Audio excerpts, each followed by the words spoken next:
je peux vous dire que quand un joueur sait qu'il y a 3, 4, 5 millions de personnes qui regardent son match, son rendement n'est plus le même. Donc même s'il n'a pas mangé, même s'il ne s'est pas nourri, même si sa femme est malade, ça ne pose pas de problème. Il est capable de produire un spectacle, Joshua. Monsieur Bimbe, nos joueurs traversent des moments difficiles à cause de tout ce que vous savez. En premier lieu, à cause des égos surdimensionnés de certaines personnes qui pensent que le football se joue dans les tribunaux au lieu de se jouer dans les stades. Voilà la première raison pour laquelle les joueurs souffrent. La deuxième, c'est qu'on a un déficit de professionnalisme.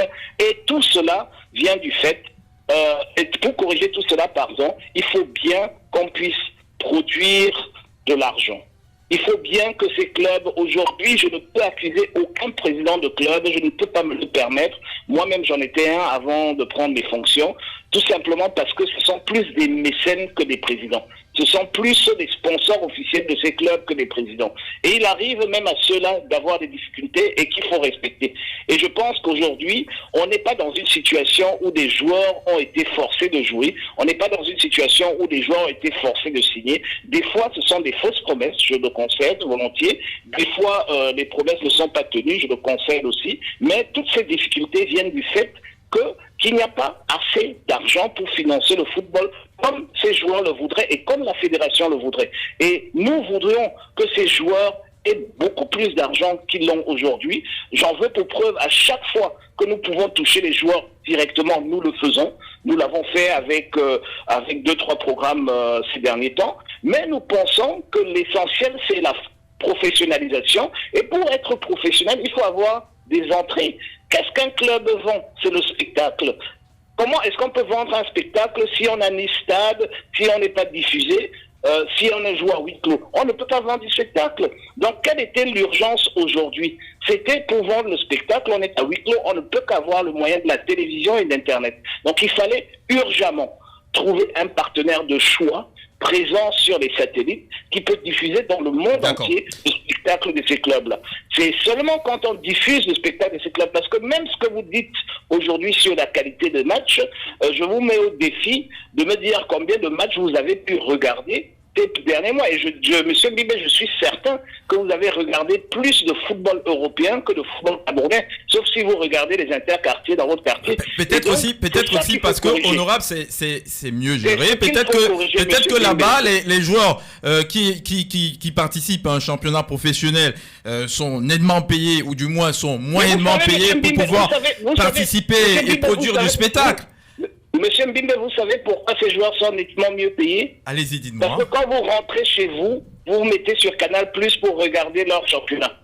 Ok? Et les joueurs ne sont que payés par le nombre de spectateurs qui regardent leur match. Et c'est ça qu'on veut corriger. Le jour où on aura 5 millions de Camerounais qui comprendront que regarder un match camerounais, ça rapporte à ces joueurs-là, on sortira de là. D'accord. Mais quand vous pensez qu'un Allez-y. Entre la maison de son père pour payer des joueurs. Entre-temps, vous ne regardez pas le spectacle que lui produit avec cet argent. Vous allez regarder un autre spectacle. Il ne peut pas s'en sortir. Dans l'appel qui devrait être le vôtre, et vous êtes RSI, vous devrez être aussi notre partenaire radio. Là, et vous l'êtes d'ailleurs de façon... On l'est. Seulement là, c'est... de façon tacite. On a le droit... On a le droit de poser quand même quelques questions. La télévision, on devrait aussi signer avec la radio. Voilà. Pour qu'on ait tous nos matchs aussi sur RSI, et pour que les gens, au lieu d'écouter des débats, peuvent aussi écouter en longueur de journée tous ces matchs, même des diffusions de matchs. Mais ce que je dis, ce qui est important, c'est qu'on est dans un débat de la poule et de l'œuf. Qu'est-ce qui vient en premier? Moi, je dis que c'est un faux débat. Vous pouvez commencer un poulailler avec des œufs fertilisés, ou vous pouvez commencer un poulailler avec des poules. Donc les deux vont. Moi, aujourd'hui, ce que nous avons réussi à faire, c'est pour la première fois depuis 1957, c'est de mettre sur pied un contrat de partenariat où les matchs seront automatiquement diffusés. D'accord. Pour cela, notre responsabilité, c'est de pouvoir produire les matchs à temps et à date. C'est ce à quoi nous nous attelons. Maintenant, c'est aux joueurs de produire le spectacle, c'est aux équipes de produire le spectacle, et c'est aux spectateurs de jouer leur part du jeu. C'est ces mêmes spectateurs qui vont dépenser des centaines de milliers de francs pour voir des artistes d'autres pays africains. C'est ces mêmes spectateurs que nous appelons de soutenir leurs équipes, quelles qu'elles soient. On ne demande pas tout simplement à ces gens-là d'être des mécènes, on leur demande d'être des sponsors. La plupart de ces gens ont des petites entreprises, il y a des sponsorings de 100 000, il y a des sponsorings d'1 million, il y a des sponsorings de 10 millions. Imaginez, avec un sponsoring d'un petit coin de match, vous avez un garage, vous achetez un panneau sur un stade et on voit votre panneau pendant 90 minutes sur la CRTV sur toute l'étendue du territoire. Ça n'a pas de prix. Voilà ce que nous avons fait. Joshua aussi, je souhaite qu'on évolue un tout petit peu.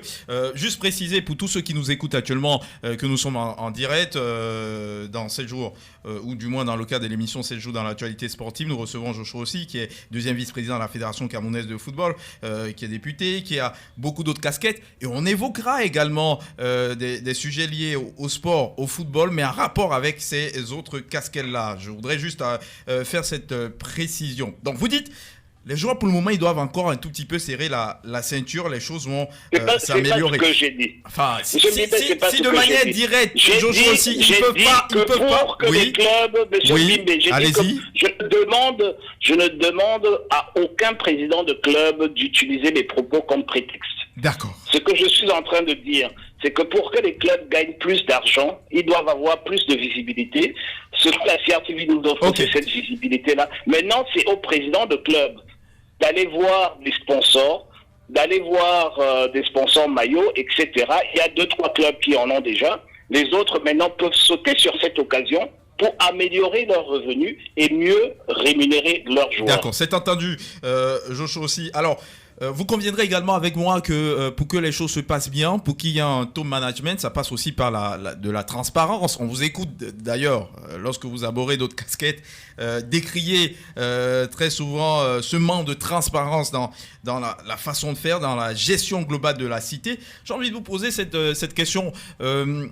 Le football féminin, Joshua aussi, est géré à une ligue qui est gérée par le 3e vice-président de la Fédération camerounaise de football. Il y a eu un contrat un peu plus lucratif parce que il était question que le sponsor, celui qui a d'ailleurs le nom, hein, dont,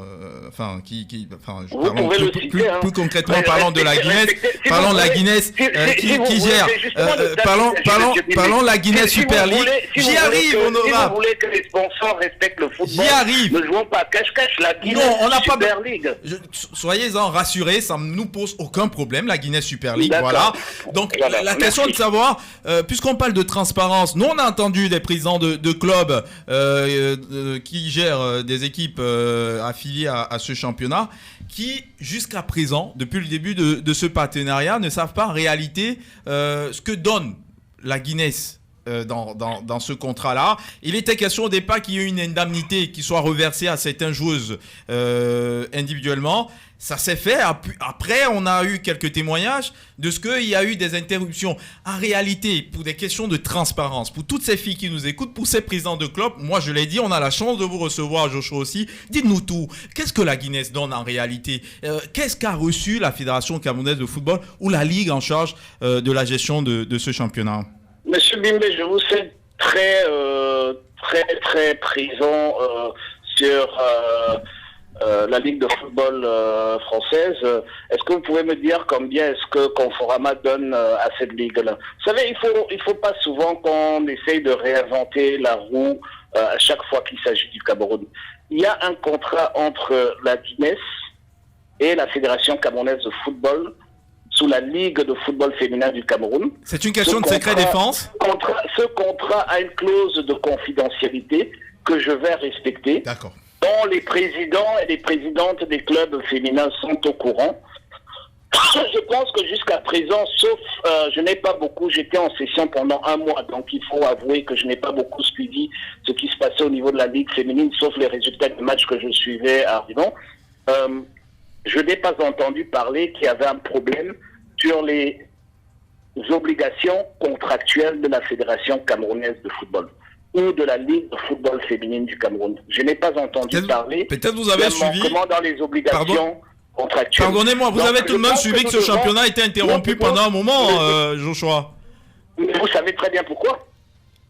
Il était interrompu quand, M. Bimbe? Enfin, il a été interrompu juste avant la 7e journée. Nous, les présidents que nous on a reçus, du moins qu'on a eu... Il était interrompu avant la 7e journée, c'était à quelle date? C'est vrai que la date exactement, je vais avoir l'opportunité de fouiller. Donnez-moi la période. Oui, mais les raisons étaient liées. Nous, on a eu des présidents de clubs qui évoquaient les raisons. Non, mais je me fais juste le porte-parole de ce que les présidents ont dit, honorable. C'était au mois de janvier, février, mars, avril, c'était quand? Décembre? Dites-moi quand c'était. Nous étions sensiblement au mois de mars. De février. D'accord. Et c'était quoi la raison donnée? Nous on a écouté les présidents qui estimaient qu'ils veulent voir clair sur justement ce contrat que vous dites confidentiel pour chercher à savoir exactement ce que la Guinness remet ou donne à la Ligue. On peut vous faire écouter un président si vous doutez exactement de ce qu'on dit. Monsieur Bimbe, oui. Je ne suis pas là pour commenter l'ignorance de certains, encore moins rentrer dans des polémiques futiles. Il y a une clause de confidentialité entre Guinness et la Ligue. Si qui que ce soit recevait 1 centime de plus avant, il aurait légitimement le droit d'en parler. À l'Assemblée générale de la Fédération de Camerounaise de football, tous les comptes sont épluchés, même la partie confidentielle est mise en compte. Ce que nous disons, c'est que nous n'allons pas venir à RSI en parler. Tous les membres de la Ligue, tous les membres de l'Assemblée générale de la Fédération camerounaise de football ont droit au compte de la Fédération. Et si la Guinness a reversé de l'argent, cet argent sera connu de tous ces membres-là à ce moment-là. Pour l'instant, nous faisons quelque chose d'extraordinaire. Nous avons trouvé un sponsor pour la première fois de l'histoire du football camerounais pour le football féminin. C'est un sponsor hyper engagé. C'est un sponsor qui aujourd'hui se plaint de tous les freins et tous les bâtons qu'on lui met dans les roues, notamment par toutes ces croyances et ces polémiques inutiles dans le monde entier. C'est comme cela que ça se passe. Nous donnons une contribution de ce que la Guinness reverse pour l'organisation de la Ligue. Je dois vous rappeler une chose que peut-être des gens ne savent pas. La Fédération camerounaise de football est ce qu'on appelle une non-profit. On n'est pas là pour faire du bénéfice. Donc la totalité de l'argent que la Fédération camerounaise de football perçoit est reversée dans le développement du football. Alors, quand nous recevons de l'argent et que nous le reversons, par exemple au football jeune, au football féminin, au football professionnel, aux ligues amateurs, c'est pour rester en cohérence avec tous ces éléments-là pour pouvoir advenir à notre fonction de base qui est le développement du football au Cameroun. Donc tout se passe bien dans le meilleur des mondes. Il n'existe pas. Tout se passe bien dans le meilleur des mondes et donc voilà, ça n'existait pas avant, ça existe aujourd'hui, il n'y a pas à se plaindre, il n'y a pas à poser des questions de transparence. On peut avancer. Écoutez, si nous signons une convention avec un sponsor aujourd'hui, quel qu'il soit, nous signons une convention avec RSI et nous disons à tous les clubs, je dirais par exemple amateurs du Cameroun, que grâce à ce sponsoring, vous, les 600 clubs ou les 900 clubs, je ne sais plus combien ils sont, on vous reverse à chacun 20 000 francs. Ça fait déjà 20 000 francs de plus que ce qu'ils avaient avant. Il ne revient pas à ces présidents de clubs pour commencer parce que le droit de donner à RSI la capacité de retransmettre ces matchs nous revient. Donc, ils devraient être contents quand on leur reverse. C'est eux les propriétaires de la fédération. Quand on leur reverse des... Et l'instance qui gère la transparence, l'instance qui fait l'audit des comptes de la Fédération camerounaise de football et donc des ligues, c'est l'Assemblée générale. Ce n'est pas RSI. D'accord. Seulement. C'est l'Assemblée générale. C'est entendu. Donc, quand nous sommes en Assemblée générale, quand nous avons, écoutez-moi, Monsieur Mbibé, quand nous avons des éléments où le sponsor exige, comment dirais-je, une clause de confidentialité. Nous allons tenir cette partie de l'AG à huis clos. Nous allons faire sortir les journalistes et tous ceux qui ne sont pas là. Et demander à tout le monde d'éteindre ses téléphones et tout, et en parler. Et s'il y a un problème, ça ressortira de là. S'il n'y a pas un problème, on l'adopte et on continue. D'accord. Mais le sponsor a le droit de la confidentialité, parce que le sponsor a des... Le problème du sponsor, c'est qu'il a de la concurrence sur le terrain. Donc si nous disons que le sponsor X a donné 10 millions, le sponsor Y viendra et peut-être se basera sur les 10 millions pour dire, mais moi je vous donne 20 millions là-bas, pourquoi celui-ci ne donne que 10 millions? Ou bien même l'inverse. Donc c'est pas comme ça. Il faut accepter que quand vous donnez un mandat à une équipe dirigeante, cette équipe dirigeante rapporte et fait la reddition des comptes à l'Assemblée générale qu'il a élue. Ok, donc c'est pas sur la place publique qu'on gère une fédération, c'est dans ses instances. Et l'instance habilitée à savoir combien nous avons reçu de chaque contrat, c'est l'AG.